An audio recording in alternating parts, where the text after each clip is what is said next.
Welcome to the deep dive. Today we're going into some source material that comes from a place of just profound darkness, really heartbreaking loss. Yeah. We're looking at a spiritual and emotional address that was given in response to the terror attack in Sydney, Australia during a public Hanukkah lighting. It's just so heavy. And our mission here for this deep dive is really to try and extract the spiritual insights, right? To look at the Chassidic philosophy, the Chasidus, behind the response. Exactly. What some of these teachings call the physics of the soul. And we have to start by just acknowledging the context. This isn't abstract.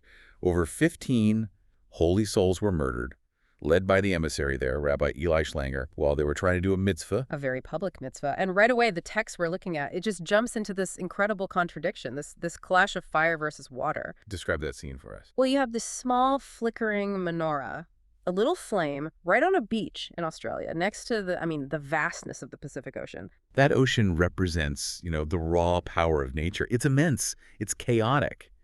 And if you just think about basic physics, Right. you know what happens when water meets fire. Water always wins. It smothers the flame, it extinguishes it, game over.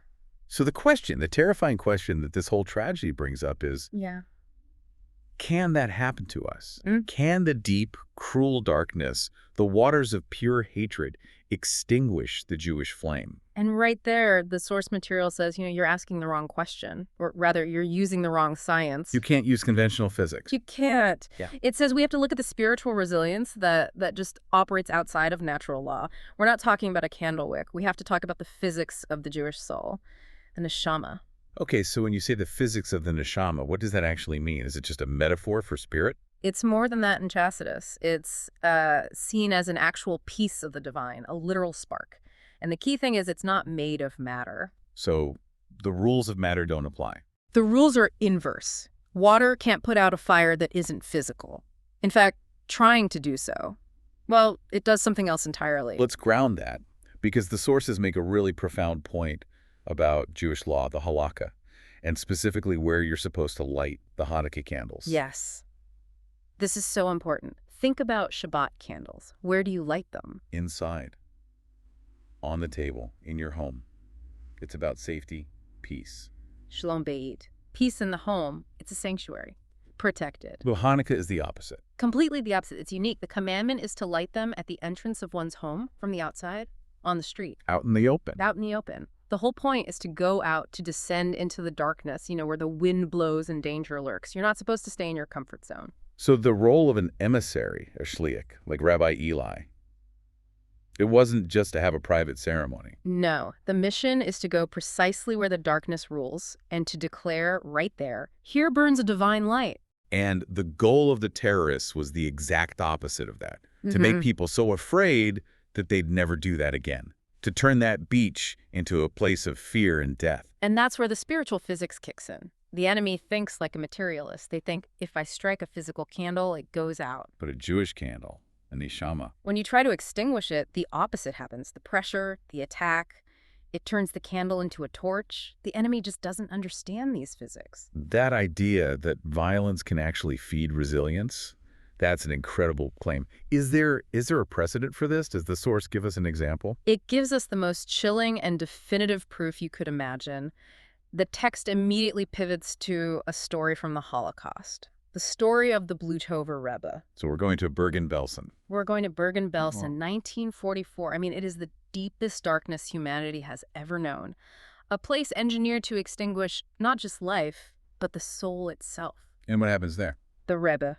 He manages to get a little bit of smuggled fat, some margarine, and he pulls threads from a uniform to make wicks. He's using calories, what little life-sustaining energy they have, for a flame. It's an act of defiance right there. A statement that the soul's needs come before the body's.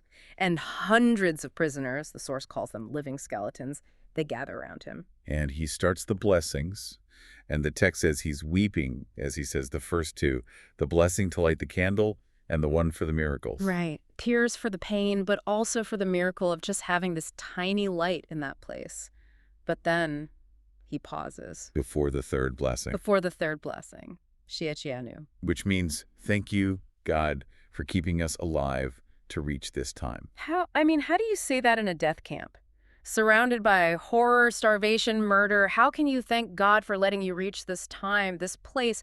It seems almost insane. It's the ultimate test of faith. He must have considered just not saying it. You can feel the weight of that pause in the text. He looks away from the flame, and he looks at the faces of the Jews standing around him, these skeletal men, and he sees something. He doesn't see victims. He sees their souls. He sees the sheer, indestructible strength it took for them to even be there, standing, hungry, cold, but focused only on this mitzvah.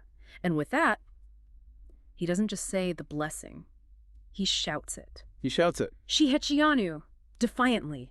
He turns this moment of ultimate darkness into a victory. And someone had to ask him later, right? Rebbe, I get the other blessings, but Shehetchianu, what were you thankful for? Yes.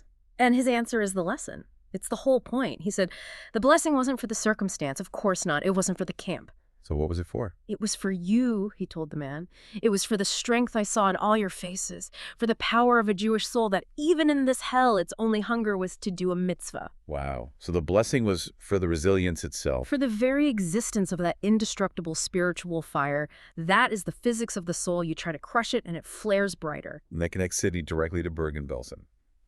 The Jewish response to an attack is, it's always to ascend, not to retreat. Which brings us to the practical metaphor from the text for what we need to do, the Shamash. The servant candle, the 9th candle on the menorah that's a little higher than the others. Exactly. And the Shamash is unique. It doesn't exist for its own sake. Its entire purpose is to light the others. It literally consumes itself so that others can shine. It's pure service. Pure service. Huh. And Rabbi Eli and the holy victims in Sydney, they were Shamashim. They were serving the world by bringing light into it. The enemy struck their bodies, but you can't stop the mission of a Shamash. You're saying the flame was just transferred violently. The torch was passed to all of us. That's the principle. And our response has to be guided by the idea of Ma'al and Bakadesh. We ascend in holiness. If their goal was to create darkness, our answer can't just be speeches or anger. It has to be more light. An exponential increase in light. Persuminisa. We have to publicize the miracle of our own resilience. If they wanted to put out the light on one beach, our job is now to turn the whole world into a giant menorah. Which brings this to you, the listener. Because this can't just stay a philosophical idea. We have to be their Shamashim. So we're asking for one small but giant action in their memory. Don't wait for next Hanukkah. The mission is right now. Be a Shamash for someone this week. What does that look like, practically? It means finding someone who is in their own kind of darkness. A lone soldier who's far from home. A new immigrant who feels isolated. Maybe an elderly neighbor who's lonely.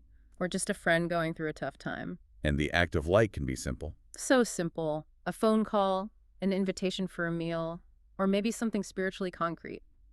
Put on tefillin in their memory, light Shabbat candles for them, do a mitzvah you don't normally do, and dedicate it to the strength they showed. Use their light to create more light. That's the physics. It defies all logic, all cynicism. When you try to extinguish this fire, it doesn't die. It just grows hotter. So let's show the world that the Jewish fire might cry sometimes. We have to mourn, but it never, ever goes out. We are here.